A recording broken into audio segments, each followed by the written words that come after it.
is my pleasure to welcome you to the University of Chicago and to the International House. Before we get started, I just want to outline today's program.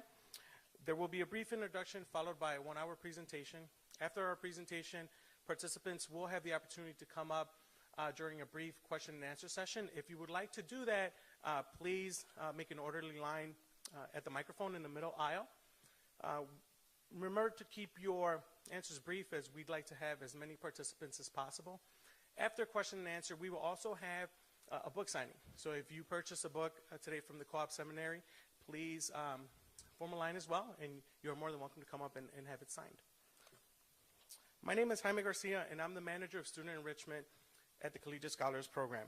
The Collegiate Scholars Program is a 3-year program that aims to prepare talented Chicago public school students for admission and success at the nation's top universities. CSP is shaped around a core curriculum of humanities, social science, math, and science courses. All courses taught during the summer months by University of Chicago faculty and PhD candidates. In addition, CSP offers enrichment activities geared toward college readiness, cultural awareness, and civic engagement during the academic year. Activities much like tonight's event. This lecture is also brought to you by the International House Global Voices Performing Arts and Lecture Series. International House was founded in 1932 through a gift of John D. Rockefeller Jr. as a coeducational residence and program center for students from around the world and the citizens of Chicago. Whether it's a world music or dance performance, lecture, conference, or film festival, International House presents public programming that advances cross-cultural understanding and opportunities for civic discourse on community, national, and world affairs. The Global Voices Author Night Series is a popular public book series organized as a collaborative project with International House and the Seminary Co-op bookstores. Tonight's program is also co-sponsored with the Office of Civic Engagement's Collegiate Scholars Program. I hope all of you will return to International House throughout the coming months and years to attend our public lecture series and performances. You can find information about these programs on the literature table by the front entrance, and you can sign up for an electronic events calendar. I am very pleased to introduce to you tonight's guest. For the first time in history, the secrets of the living brain are being revealed by a battery of high-tech brain scans devised by physicists. Now what was once solely the province of science fiction has become a startling reality. Recording memories, telepathy, videotaping our dreams, mind control, avatars, and telekinesis are not only possible, they already exist. The future of the mind gives us an authoritative and compelling look at the astonishing research being done in top laboratories around the world, all based on the latest advancements in neuroscience and physics. One day we might have a smart pill that can enhance our cognition, be able to upload our brain to a computer, neuron for neuron, send thoughts and emotions around the world on a brain net, control computers and robots with our mind, push the very limits of immortality, and perhaps even send our consciousness across the universe. Dr. Kaku takes us on a grand tour of what the future might hold, giving us not only a solid sense of how the brain functions, but also how these technologies will change our daily lives. He even presents a radically new way to think about consciousness and applies it to provide fresh insight into mental illness, artificial intelligence, and alien consciousness. Dr. Kaku's deep understanding of modern science and keen eye for future developments, the future of the mind is a scientific tour de force, an extraordinary, mind-boggling exploration of the frontiers in neuroscience. And Future of the Mind just hit number 6 on Amazon, so definitely want to make sure we mention that. So it's a great accomplishment. Dr. Michio Kaku is the co-creator of string theory, a branch of string theory. He received a B.S. summa cum laude from Harvard University in 1968, where he came first in his physics class. He went on to the Berkeley Radiation Laboratory at the University of California, Berkeley, and received a PhD in 1972. In 1973, he held a lectureship at Princeton University. He is the author of several scholarly PhD-level textbooks and has had more than 70 articles published in physics journals covering topics such as superstring theory, supergravity, supersymmetry, and hadronic physics. Just recently, New York Magazine named him one of the 100 smartest people in New York. So without further ado, if you'd please help me welcome our tonight's guest, Dr. Michio Kaku.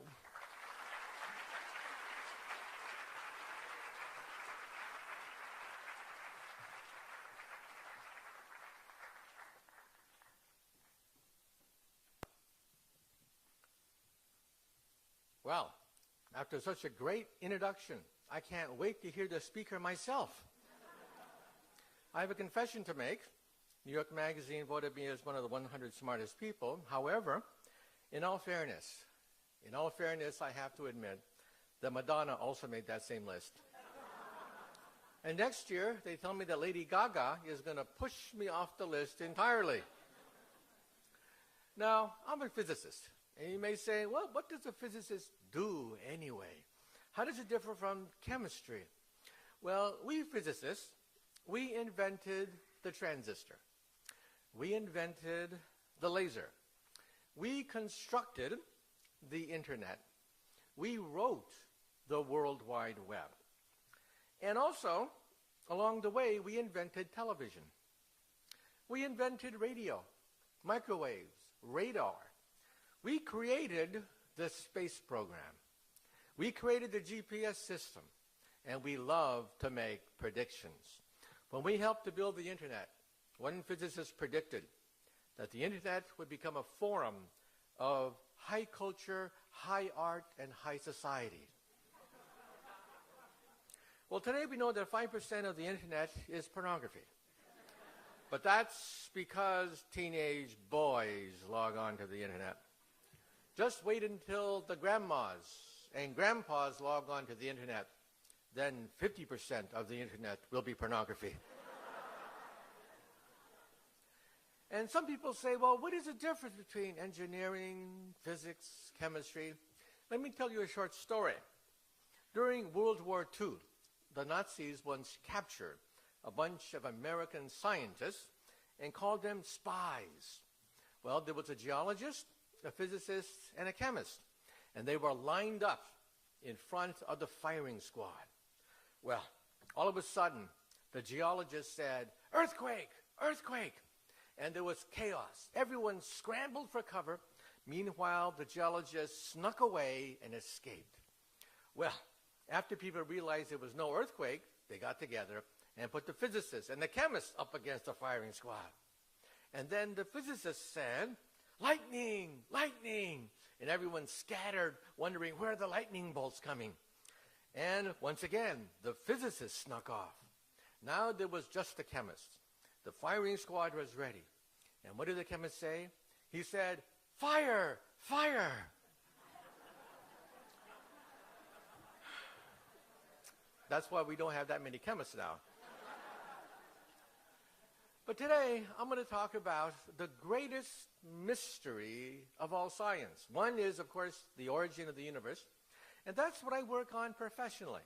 I work on what is called string theory, which we hope will allow us to, quote, read the mind of God. But there's also another mystery, and that mystery sits on your shoulders. It weighs 3 pounds. It consumes 20 watts of power.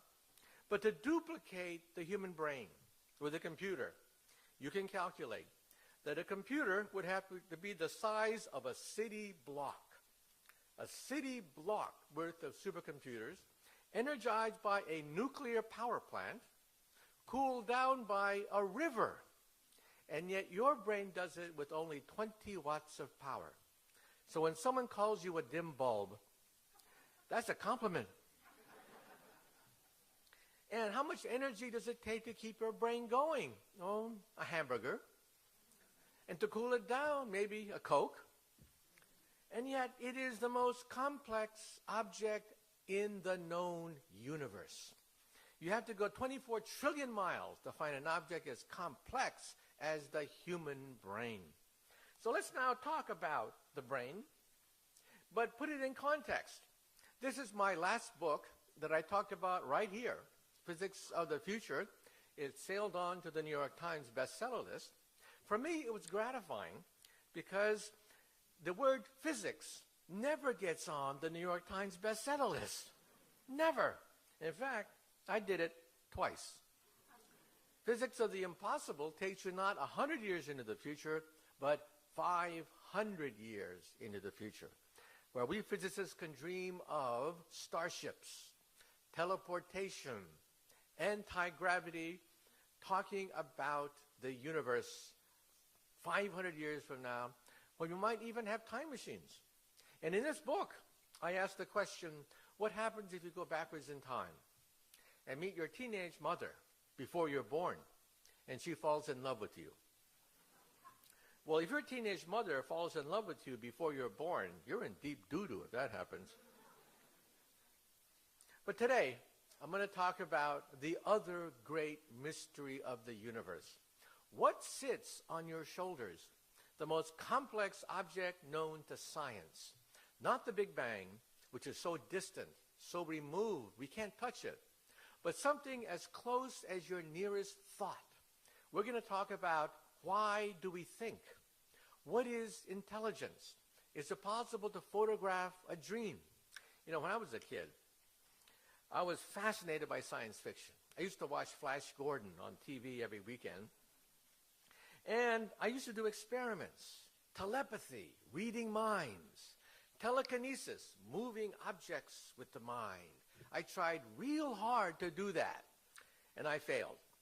So I came to the conclusion that maybe, just maybe, telepaths do walk the surface of the earth, but I wasn't one of them. So today we realize that physics has unlocked the secret of the DNA molecule. It was physicists who said that the DNA molecule should be probed with X-rays. Now we can read the DNA. Now we physicists are turning our attention to what sits on our shoulders. We are mapping the brain. President Barack Obama, President of the United States, last year announced the Brain Initiative. Along with the European Union, $1 billion are being allocated today, not tomorrow, today, to create a map of the brain, just like the Human Genome Project created a map of our genome. How much does it cost to have a complete map of our genome today? It costs about $1,000. In fact, BBC Television took some of my blood and sent it down to Vanderbilt University in Texas, and they gave me a CD-ROM with almost all my genes on it. This is a blueprint to create me. Next, we're talking about mapping the mind itself. One day we'll have another disc, a disc with your memories, your emotions on it. And even after you die, you will become, in some sense, immortal. It will live on even after you're gone.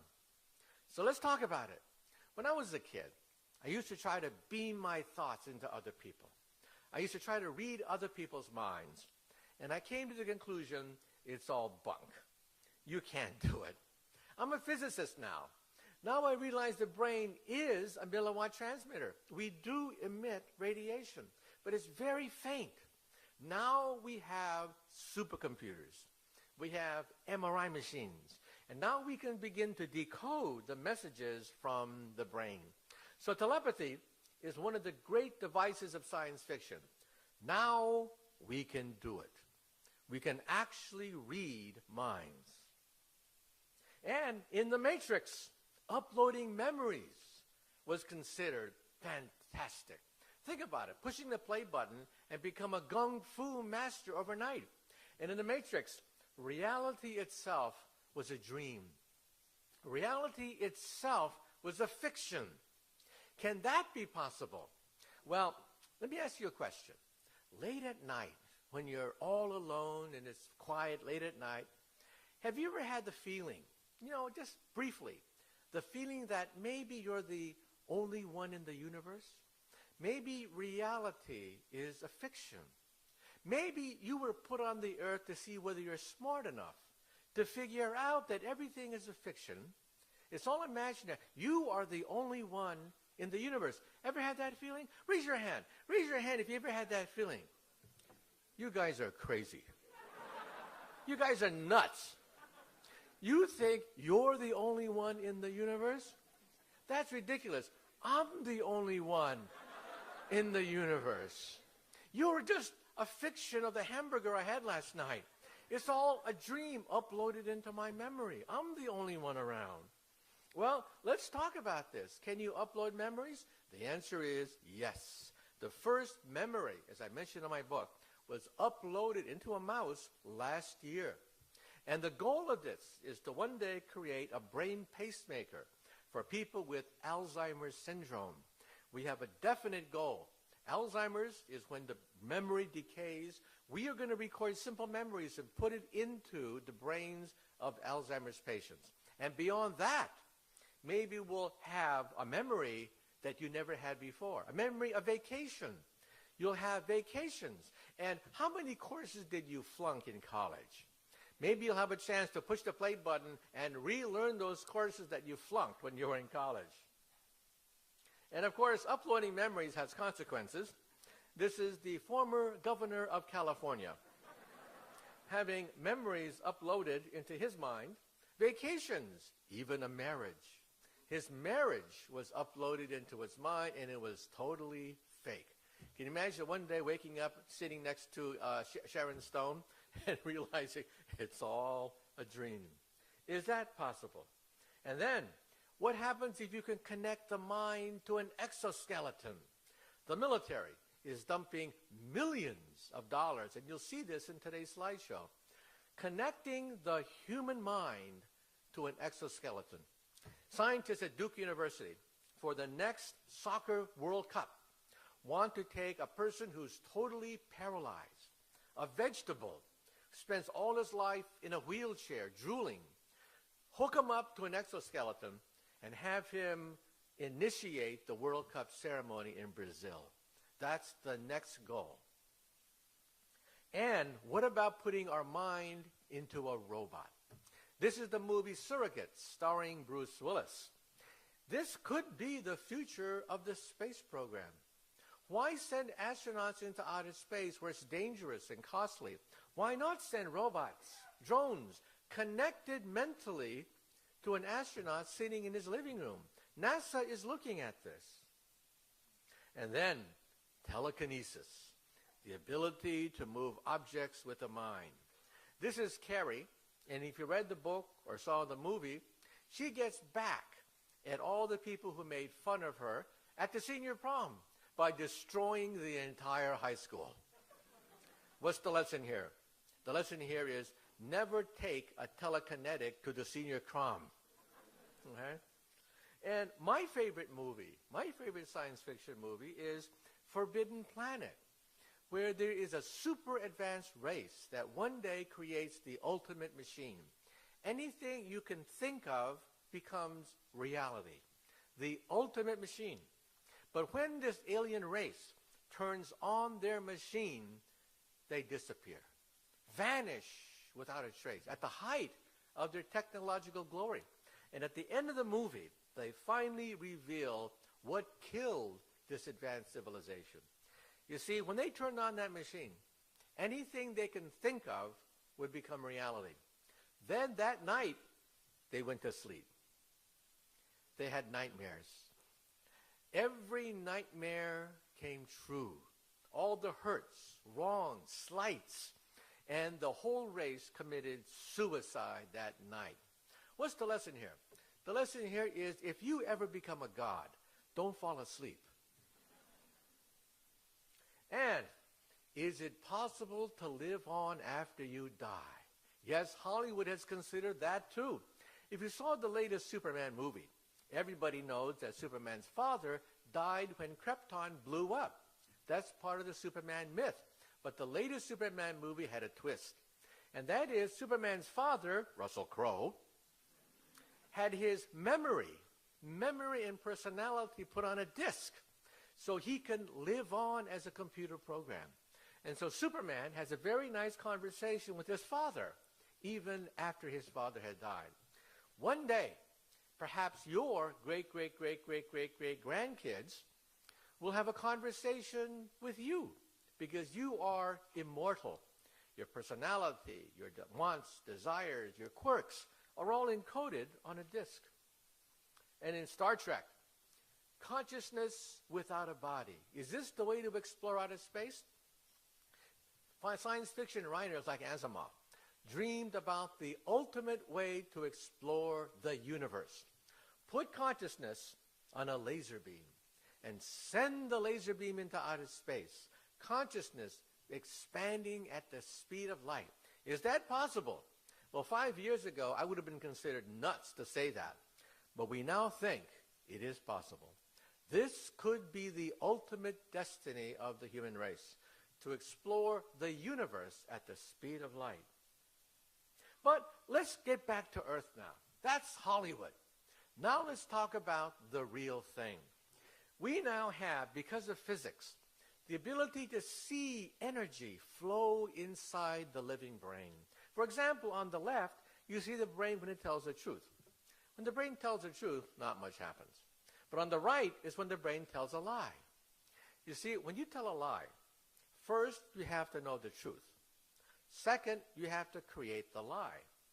Third, you have to calculate the consistency of the lie with all the other lies you've been telling all these years. That's a lot of brain power. Your brain lights up like a Christmas tree. So your brain, believe it or not, has evolved with time, and it's a museum. Believe it or not, your brain is a museum of life on Earth. The back of the brain, right here, if you have an injury to the back of the brain, that's the reptilian brain. That's the brain of reptiles. If you have a car accident and you injure this part of the brain, you lose balance, the sense of territoriality, appetite. Things that reptiles feel at the very back is called the reptilian brain. Then the center of the brain is the monkey brain. Emotions are there, memories, especially emotions, because monkeys are social animals. That's the monkey brain at the very center in blue. That's called the old mammalian or the monkey brain. And then to the front is the thinking brain, the cerebral cortex. And when we analyze living people, we find some astonishing things. Certain mythologies, certain old wives' tales are actually true. Every parent knows that teenagers suffer from brain damage. We all know that. Just talk to your teenage kids at night. It's true. You can actually see with brain scans that the frontal cortex of teenagers is not fully developed. And that's why they really do suffer from brain damage. And it's another old wives' tale that when a man talks to a pretty girl, he becomes stupid. Yes, you can prove that under a brain scan. You can actually see that blood drains. Blood drains from the prefrontal cortex. Men really do become stupid talking to pretty girls, especially Monica Lewinsky. You can see that with these brain scans. This is absolutely amazing. The lore, all the lore, the anecdotes we've told each other for thousands of years, you can actually see that on brain scans.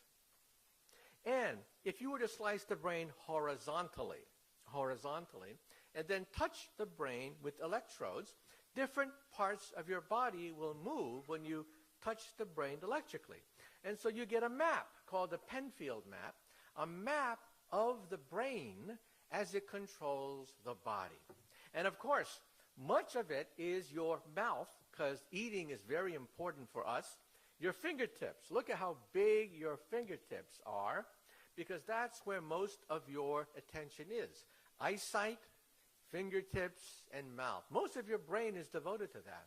If I had a dolphin and hooked up a dolphin to this, I would find that the ear, the sonar, would be very, very large. A dog would have a totally different Penfield diagram because dogs deal with smells. The nose would be extremely big on the Penfield diagram because dogs live in a world of smells. And then at the very center is your pleasure center. You can take a mouse, hook electrodes to the mouse's brain so it hits the pleasure center, and connect the wire to a telegraph key. So the mouse, by touching the telegraph key, can excite himself. When you do this experiment, the mouse will hit the key 2 times a second until he dies of starvation. He will do this until he dies. So we go up the scale. We've done it to dogs, cats. We even hooked up a dolphin. A dolphin's pleasure center was hooked up so that when he went forward with his beak would excite an electrode and he would start to feel pleasure. What happened? Well, the dolphin hit the thing twice a second for days on end, until the dolphin finally realized, I am dying. I am dying of starvation. So the dolphin will go out, eat, and then come back and hit himself again. That dolphin's not stupid, okay? And this has actually been done on humans as well, okay? So in the old days, we used to put on these clumsy helmets called EEG sensors. Each thing is like a radio transmitter. It picks up slight impulses from the brain. And we didn't have supercomputers back then, so it was like a toy. It was sort of like a toy. It looked really neat, but it was kind of useless. Now we have computers. We can analyze the signals coming from the brain, and now it's sexy to be hooked up mentally. On the upper left, video games can now be played mentally. On the upper right, in Japan, you put on a headband with 2 ears. The headband picks up radio. And so when you talk to somebody interesting at a party, your ears go right up. And then when you talk to a real boring dud, the ears go, ew. So at parties now, you know exactly who's interested in you and exactly who's bored stiff talking to you, even if they're polite and don't say anything. So in the future, you'll know exactly whether or not you're going to go home alone at night. You'll know if you're the hit of the party or whether people are just snickering behind your back. This is the rage of Japan. Just think of that. Professors will have all their students put on these headbands, and your things better light up. Once your thing starts to go like that, F, F, F, for you students in the audience. And in the lower left, Apple computers. Apple Computers is now thinking about how can the human mind energize laptop computers, energize your TV set, the lights, the thermostats. In the future, when you walk into a room, you'll simply mentally call for your car, which drives itself, turn on the lights, turn on the TV set, no mouse, and do dictation. Do dictation mentally. This is being looked at by Apple computers. And then it's going to be sexy. Fashion models. All of a sudden, it'll be fashionable to be hooked up mentally without any mouse, without using your fingertips or taking dictation. It'll be sexy to do this, and very practical. This is my colleague, Stephen Hawking. Stephen Hawking used to communicate with his fingertips. He used to use his fingertips to control a mouse on a laptop. He has now lost control of his fingertips. All he can do is blink. That's all he can do. That's a very painful way to communicate with the outside world. So what do? Hey, we're physicists, right? On his right glass, look at his right glass very carefully. There's a chip. We put a chip in his right glass, hook that chip up to a laptop. He mentally controls that chip, which then types on the laptop computer. Here's somebody who is totally paralyzed, a mind in a trapped body, and yet he can communicate with the world. Not only that, but we can now make him walk. This is called BMI, brain-machine interface. On the right, you see a chip put right on top of a person's brain. It's a painless operation, by the way. The brain has no pain sensors. You can remove half the skull, and you don't feel a thing, because the brain cannot feel pain. So you put a tiny chip, about the size of a dime, on his skull, hook it to a laptop computer, and you give the gift of mobility. This man is a vegetable. He had a massive stroke. He cannot communicate with his loved ones. They simply come and stroke his arms and go home. He's a vegetable. Well, at Brown University, they hooked him up to a laptop. He can now surf the web, read email, write email, play video games, operate his wheelchair, operate household appliances, and he is totally paralyzed. Now, the military is interested in this. Think of all the veterans of the Iraq-Afghan war who have lost arms and legs. This woman here had problems with her brain many decades ago. She is a vegetable. They hooked her mind up to a mechanical arm. She can now actually sip Coca-Cola, and when she communicates, she does it by blinking. It's a very painful way to communicate, but she's totally paralyzed. She blinks and spells out the letters of the alphabet. Very painful. And when she was hooked up, she loved it. And what did she blink? She blinked that she would love to have mechanical feet as well as arms. That is coming. The military is now spending millions of dollars on a program called Revolutionary Prosthetics. This man is a veteran. He's lost his arm, probably due to a roadside bomb. These arms have the sensitivity of a normal arm. You can handshake. You can fist bump. You can high five with these. And next is not only devices that allow you to pick up an egg with that kind of sensitivity, but also a complete exoskeleton. What are we talking about? We're talking about Iron Man. An exoskeleton with even superpowers. An exoskeleton that will give the gift of life, perhaps, to Stephen Hawking. Think about it. The ability to have the dexterity to use a pen, to walk. And like I said, in the next World Cup soccer games in Brazil, the person who ignites and sets off the soccer games may be a quadriplegic with an exoskeleton. And this means that a human can operate a robot. This is Japan. In Japan, we have Asimo, one of the world's most advanced robots. Asimo can run, he can walk, he can climb up stairs. Asimo can dance. He dances much better than I do. I've been on a number of science specials with Asimo. He outdances me every time. You can now put a worker with an EEG sensor, connect him to Asimo, and he is a surrogate, just like in the movie Avatar, just like in the movie Surrogates. This could be the future of the fire department. In very nasty fires, why do we have to send humans?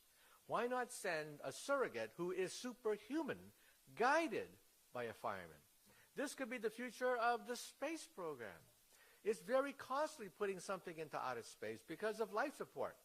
You know, it takes $10,000 to put a pound of anything in near Earth orbit. That is your weight in gold. Think of your body made out of solid gold, and that's what it costs to put you in near Earth orbit. To put you on the moon costs about $100,000 a pound. To put you on Mars is about $1 million a pound to put you on Mars. That is the cost of diamonds. Why? Because life support is so precious and expensive. Why not send robots into outer space? Robots are strong. They don't bellyache. They don't complain. They don't go on strike. And they don't come back. This is great for the space program. And this could be the future of the classroom of the future. In other words, we all know what you do when you don't feel like going to school. You play hooky, right? Come on, fess up. Play hooky, right? Well, in the future, you will have a surrogate. You will mentally be in contact with the surrogate when you are sick. The teacher sees your face inside the surrogate, knows that you're paying attention. You see the teacher's face in your surrogate from your bed. In the future, you will never be able to play hooky again. Isn't the future wonderful? Surrogates in the classroom. And then people ask the question, well, you know, the eye is an extension of the brain. Believe it or not, the eye is a direct extension of the brain. Why not input information directly into the eye, the brain, via contact lenses? This is the future of the internet. The future of the internet is to get into your contact lens. You will blink and you will be online. And who's the first people to buy internet contact lenses? College students taking final examinations. They will blink and they will see all the answers right there in the contact lens. And who's the next person to buy internet contact lenses? President Barack Obama. So he doesn't have to have these damn teleprompters in front of him giving him his speech. And who's the third person to buy internet contact lenses? Vice President Joe Biden. So he never says anything goofy anymore. He will always be on message. Actors, actresses will always be on message. And think of this. If you're a clumsy, tongue-tied Romeo, you will have poetry coming out of your mouth the next time you're on a date. Your date will be so impressed. You are so elegant, so romantic, because you can read your contact lens. And even husband and wives will have their contact lenses connected. How many husbands or wives go shopping and buy the wrong thing?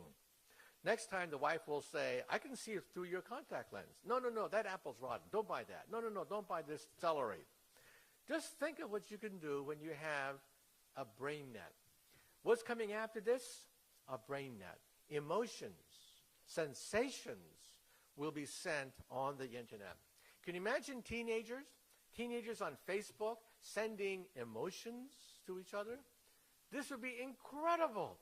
If somebody wins a gold medal at the Olympics, they can email the emotion of winning the Olympics right on BrainNet. And this will revolutionize the movies. The movies haven't changed for 50 years. For 50 years, the movies have been flat with sound. That's it. That's the movies.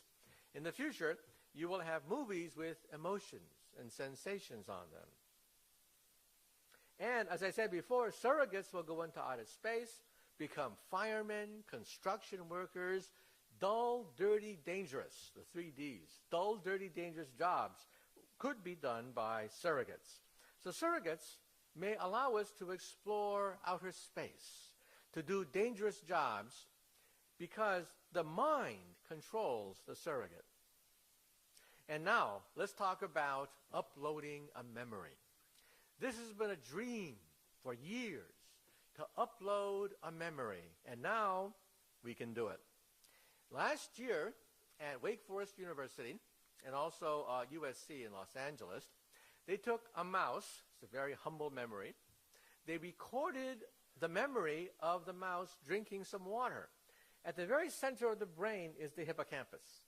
The hippocampus is your memory center. That's where short-term memories are turned into long-term memories. They recorded the image, the sensation of sipping water. Then the mouse forgot the task later, and then they reinserted on the right. They reinserted the memory into the hippocampus, and boom, the mouse remembered. Now at MIT, they actually inserted a false memory into a mouse. In other words, a movie of a vacation. Let's say that you've always wanted to go to Paris, but never had the time. No problem. There's a memory here that says Paris. You can insert it and have a vacation that you never had before. On the upper right is the brain pacemaker. It is a pacemaker that can record and reinsert a memory into the hippocampus. Now, if the hippocampus is destroyed or injured, you cannot form long-term memories. There's a very sad case of a gentleman decades ago who had an operation right here, and they accidentally cut his hippocampus. He lost the ability to form a memory. When you greeted him, he would say, hi, how are you? And then he would forget, and then he would say, hi, how are you?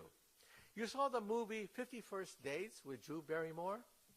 That's based on a true story. A true story. Ever seen the movie Groundhog Day with Bill Murray? That too was based on a true story. Having to relive that moment over and over and over again. And in fact, it's very sad. This gentleman had this operation when he was about 20 years old. Decades later, he became old. And he would look at himself in the mirror, and he'd be horrified to see that he wasn't young. He was an old man. And then he would forget the fact that he looked in a mirror, and then he would say, hi, how are you? He would even forget what he looked like. Well, we can now cure that, we think, with an artificial pacemaker to insert memories into the mind. Now, this has enormous implications. Think of how many courses you flunked in college. Think of all the courses you would like to take but never had the chance. You can learn karate. You can learn new skills. This could change the workforce. The workforce changes when new technology comes in and workers are thrown out of work. They may be able to learn new skills this way. And next, if that isn't enough, can you videotape a dream? This was once considered preposterous. Dreams? What are dreams after all? Well, get this. This is done at the University of California at Berkeley. First, they MRI scan the brain, shown left, and they can do it with very small MRI machines. On the right is the world's smallest MRI machine. It is the size of a briefcase. And how small can you build an MRI machine? We physicists calculate, using Maxwell's equations, that the smallest MRI machine you can build is this big. You will have an MRI machine in your medicine cabinet. You will have more power in your medicine cabinet than the University of Chicago Hospital. We're talking about MRI scans that you can do by yourself at night. And what do you do with this?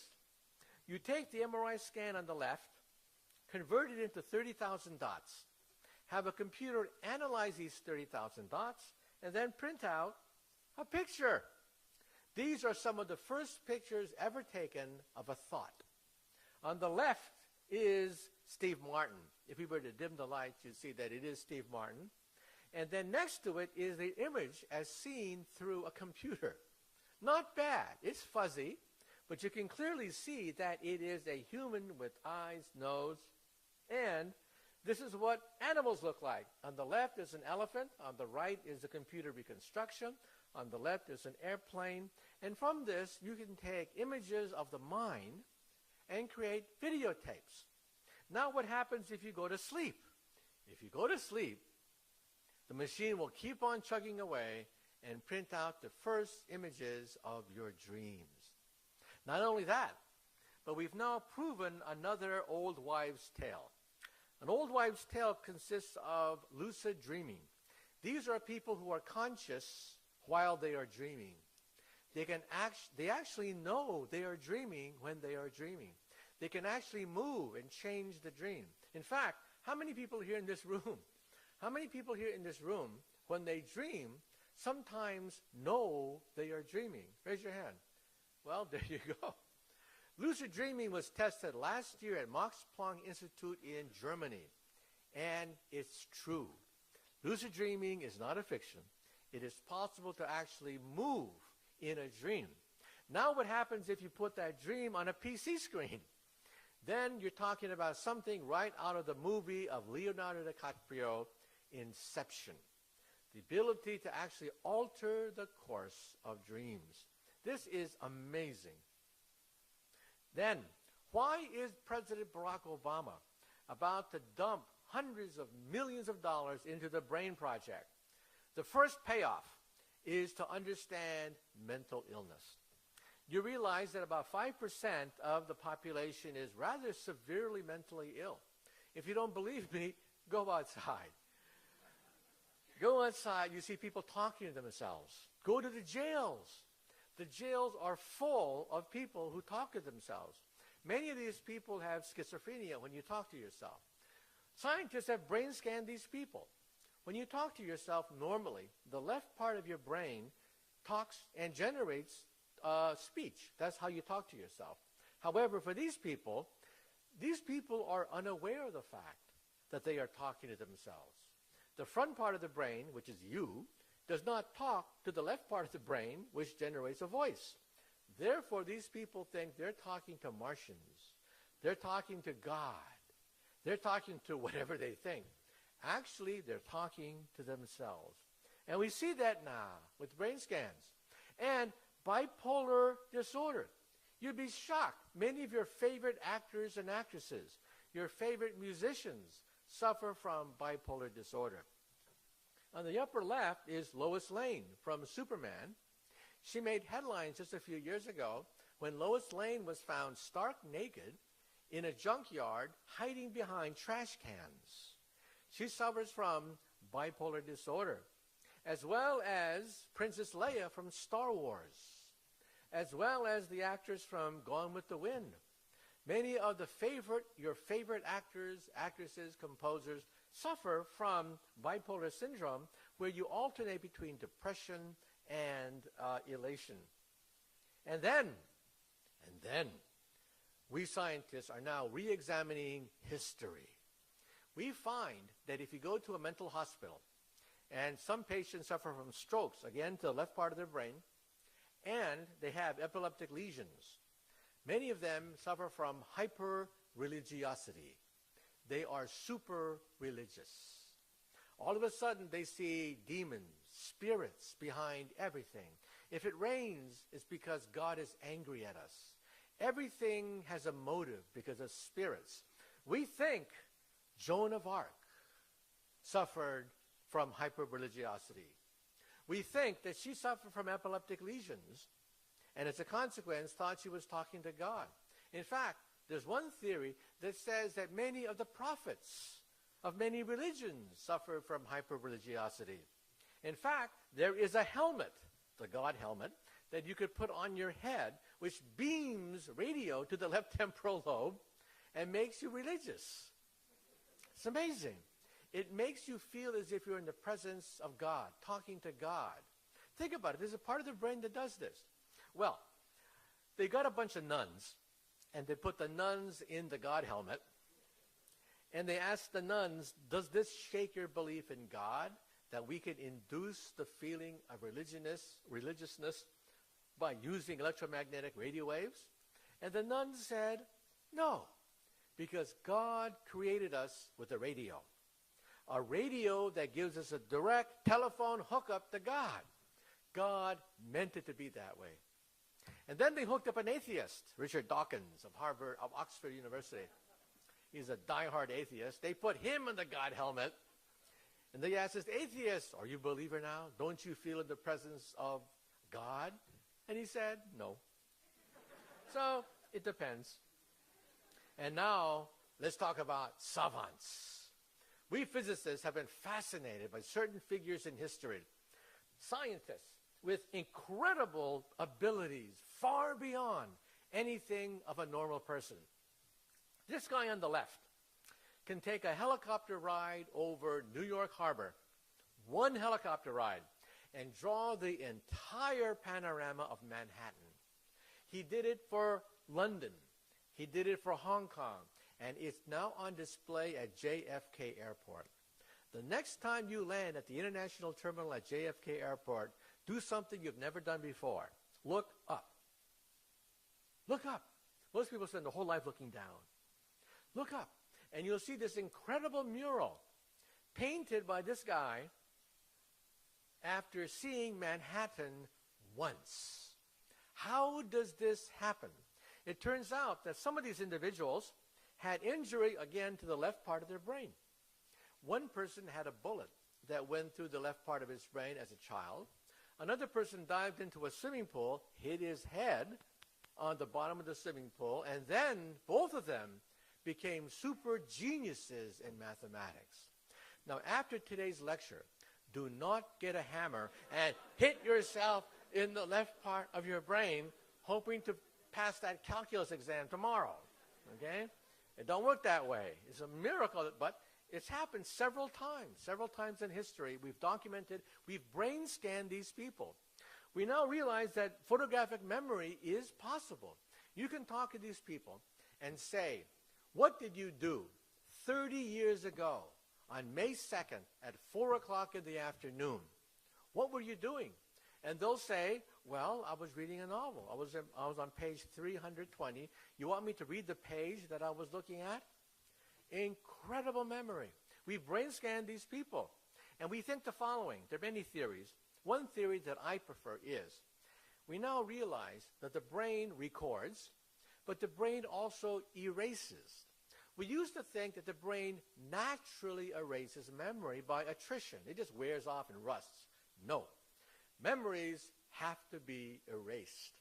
We now realize that for these people, the erase mechanism is broken. They have forgotten how to forget. And that's why they can tell you what they were doing 30 years ago on April 2nd at 4 o'clock in the afternoon. I mean, some of us don't even know what we were doing yesterday. These guys can go back 30 years. And some of the greatest geniuses of all time had Asperger's. This is Isaac Newton. He was not a pleasant person. He is the greatest scientist who ever lived. Even Einstein said so. You would not want to invite Isaac Newton for dinner. He'd make a horrible dinner conversationalist, but many Nobel Prize winners were like that. In fact, if you want to see people who have Asperger's syndrome, watch The Big Bang Theory on CBS television. Classic Asperger's syndrome. Clueless with women. Doormats on a date with when you date a pretty girl. Well, welcome to the world of genius. Believe it or not, Albert Einstein's brain is still with us. The pathologist who performed the autopsy on Albert Einstein in 1955 swiped Einstein's brain. He kept it in a jar in his living room for about 30 years. He drove across country with Einstein's brain in a mayonnaise jar, and we finally have it back at Princeton. It's now sitting in Princeton Hospital, and we've analyzed his brain. And now we could even analyze Freudian psychology.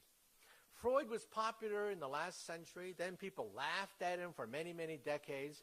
Now Freudian psychiatry is coming back a little bit because you can actually see things that he predicted that could not be seen 10 years ago.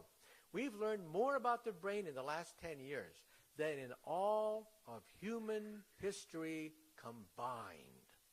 That's how much we've learned. Freud said that the brain consists of the ego, superego, and the id. The ego is you. Your superego is your guilty conscience, and your id is your desire. Well, believe it or not, we can actually see 3 parts of the brain light up when you have a chocolate cake. When you see a chocolate cake, boom, your pleasure center lights up. That's the id. At the very center of the brain, that's your libido. We found it. And then your superego says, calories, heart attacks, if you eat that. That's your orbital frontal cortex, right behind your eyes. That is your guilty conscience. And then you have your ego, which is right behind your forehead. So if you want to know, where are you anyway? Where are you? You are right behind your forehead. That's where you are. And then consciousness.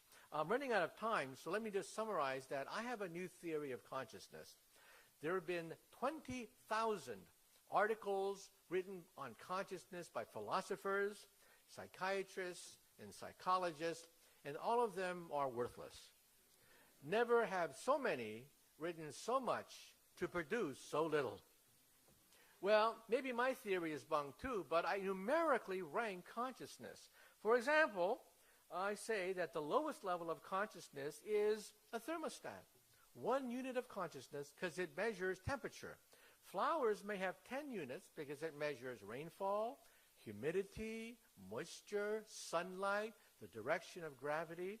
So even flowers are conscious. I don't think you should talk to them, but I think that flowers have some consciousness. Then reptiles, the reptilian brain in the back. The reptilian brain is the lowest level of consciousness. It understands its location in space. It understands where the prey is and where it is located. Then we have the monkey brain. At the center of the brain, emotions, which ranks where you are in the social hierarchy. Are you the top dog? Are you the underdog? Are you just a drone worker? That's the monkey brain. And then the highest level is predicting the future. We daydream. We plan. We scheme. Animals do not. Animals have no sense of tomorrow. When it gets cold, animals hibernate. But we, when it gets cold, we plan to, take out our rubbers and take out our down jacket and make plans. Animals don't do that. Animals have no concept of the future. We do. I talk about robots in my book, but we're running out of time. Even emotional robots I talk about. But let me end on a note. As we said before, President Barack Obama wants to initiate the BRAIN project. The European Union and the United States will dump $1 billion starting this year into mapping the brain. And one day, because of Moore's law, because of the fact that computer power doubles every 18 months, the internet will become a brain net. The internet will have emotions, will have sensations and feelings on it, and one day we will perhaps explore the universe by sending our consciousness into outer space. You know, in the movie, Contact, there's a scene where Jodie Foster looks up at the night sky, looking for intelligent life, and she says to herself, if there's no intelligent life out there, what a waste. What a waste, this whole universe devoid of consciousness. Well, perhaps one day we will explore the universe as pure consciousness. And now I'll take a few questions, but let me sum up.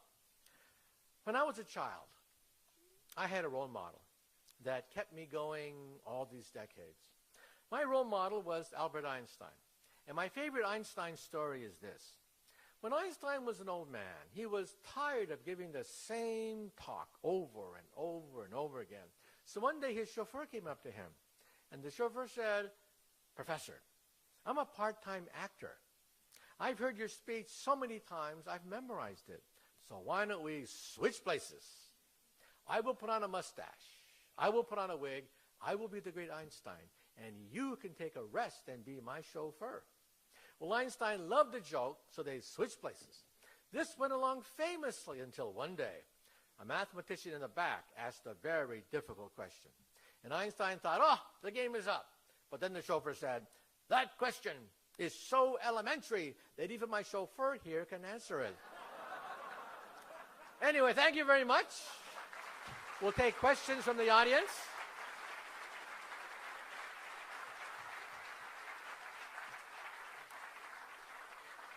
We'll take questions from the audience, and then I will sign your copy of Physics, A Future of the Mind.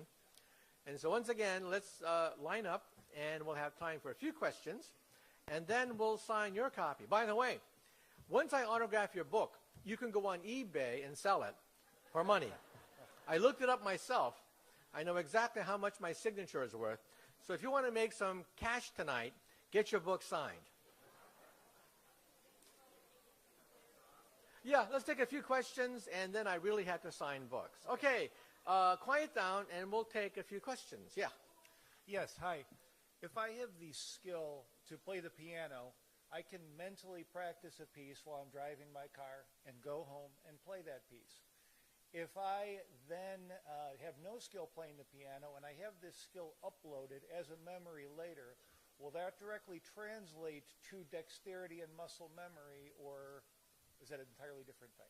Well, muscle memory, the memory of somebody playing football or baseball, is a little bit harder because muscle memory, if you do a brain scan of muscle memory, you find out that it's more than just the hippocampus. It involves the brainstem and the spinal cord.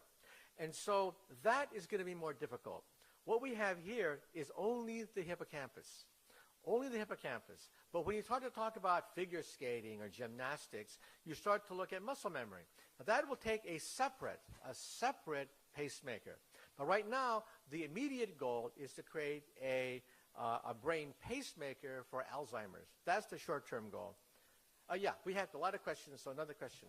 Could you give a more detailed account of your conception of consciousness? Like, it seems like there are some information theoretic considerations, but some of the levels seemed a bit like you were moving in directions in sort of orthogonal directions. So please just.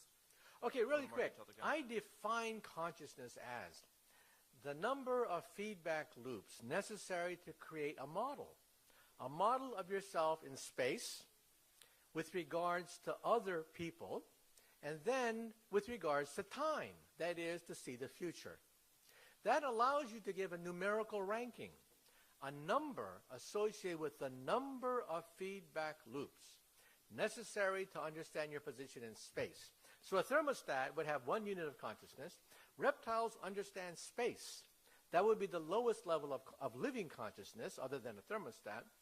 Monkeys, going through evolution now from the back of the brain toward the front of the brain, monkeys have level 2 consciousness, and we have level 3 consciousness. I call this the space-time theory of consciousness, going from space to society, then society to simulating the future.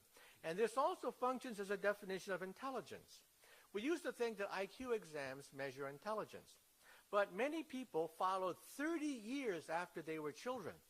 Many super IQ people wind up as petty criminals, as drug addicts, as marginally employed people. A more positive measurement of intelligence, I think, is level 3 consciousness, predicting the future. Take a safecracker. A safecracker may have a low IQ because he flunked out of grade school, but he can see the future of a bank robbery much better than the police. The police, he can run circles around the police because he sees the future. He runs simulations of the future much better than the police. And so he would have a much higher level of level 3 consciousness. And one day, perhaps we'll meet aliens from outer space. Maybe they'll be more intelligent than us. But what does that mean?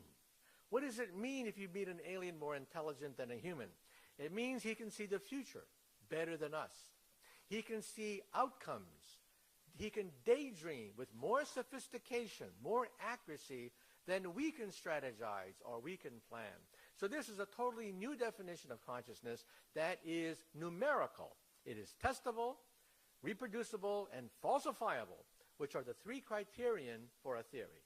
Okay, let's move on. Let's take a few more, and then I really have to sign books. I'll be signing your book, and then you go right to eBay afterwards. Okay. Hi, Doctor. My question for you today is, based on everything that you're telling us as far as the scientific aspect of the future, how do you see the robotics and everything that you talked about and explained affecting our humanity? Okay.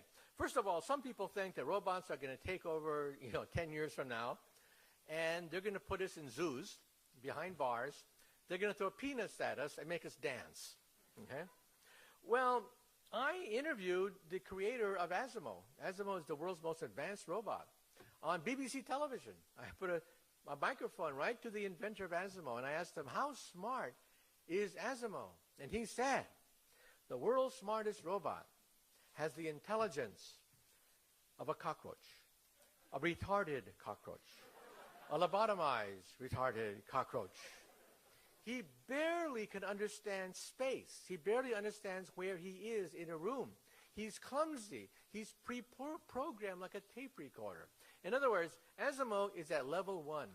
He is a level 1 object like an insect. But even insects can navigate very quickly in a forest. So you see, we have a long ways to go. But eventually, they will become as smart as a rabbit.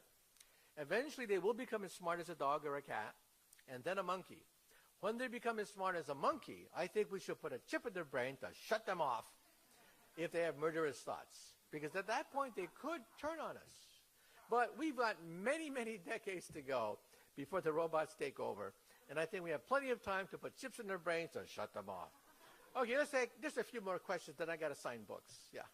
Dr. Kaku, I was watching your documentaries with my son the other day, and he asked me a very interesting question. He wanted to know how long or how many more years do you estimate for these abilities to be available to people? Let's say our generation, the next 30 years. What of all of these advances will we see or will be able to access? As you were mentioning in the Superman movie, there was a virtual copy of Superman's father. For example, that ability or that... Oh, when? Well, let's try to put this in a rough chronological order. In this decade, we will have driverless cars. In the end of this decade, we'll start to tinker with internet contact lenses. In this decade, we'll have RoboDoc, that is a doctor in your wallpaper that is intelligent, that will give you medical diagnosis. We'll have RoboLawyer in your wallpaper that is almost for free and give you legal advice when you have a car accident. That's all going to happen in this decade. And then with regards to the brain pacemaker will be available for animals in this decade. In the decade after that, then we're talking about a brain pacemaker for humans, uploading simple memories into humans in the next decade after that. Then we're going to start to see a proliferation of robots in the house. Useful robots, not just a robot, but useful robots. They're not conscious, they're not self-aware, but in the next state after that, we're going to start to see robots become perhaps as big as General Motors. Lots of little robots doing simple tasks, but not taking over by any means, okay? And then in the decade beyond that, we may have BrainNet, and that is emotions and memories sent on the internet. Movies will become obsolete. Movies will be replaced by things that have sensation, that have memories. and will control things mentally. That's in the third decade, okay? But unfortunately, I have to sign books. So Thank you very why much. don't I end here? I apologize to people on the line. I really have to sign books or my publisher's going to kill me. So line up, and I'll begin to sign your copy of The Future of the Mind. Thank you.